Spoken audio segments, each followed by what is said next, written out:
Hello, welcome to today's Excel tip and trick.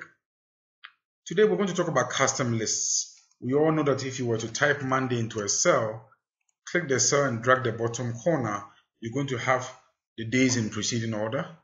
The same is with months. So January, you click the bottom right corner, you drag, you get February, March, April, May. The same thing happens with dates. But what if I'm in a company and we want to create a custom list that is draggable and sortable? We can sort based on the indexes of the list.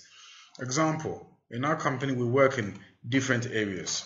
So let's say we work in the central, we have a central portion, we have a northern, we have a southern portion we work with, and we have a NOND. We have a region we call NOND. So these are a custom list.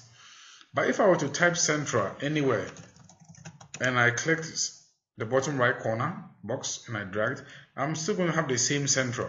Nothing has changed.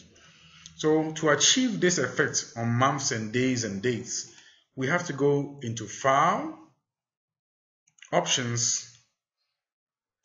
Then in our Options area, we're going to go to our Advanced section, and then we're going to go all the way down to Edit Custom Lists. So let me view this list. I don't have it memorized.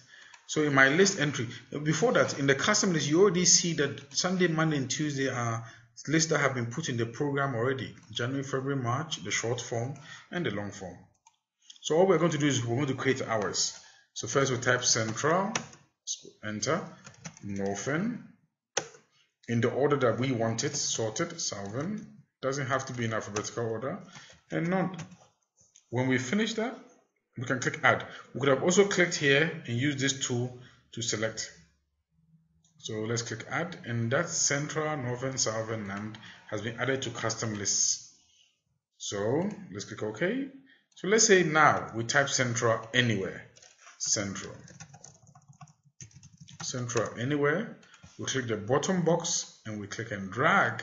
What happens? We have central, northern, southern, NOND, and it goes back to central, northern, southern, NOND. So this is how to create your own custom list which is sortable. Alright, try it in your own life and let me know how it goes. Alright, thanks.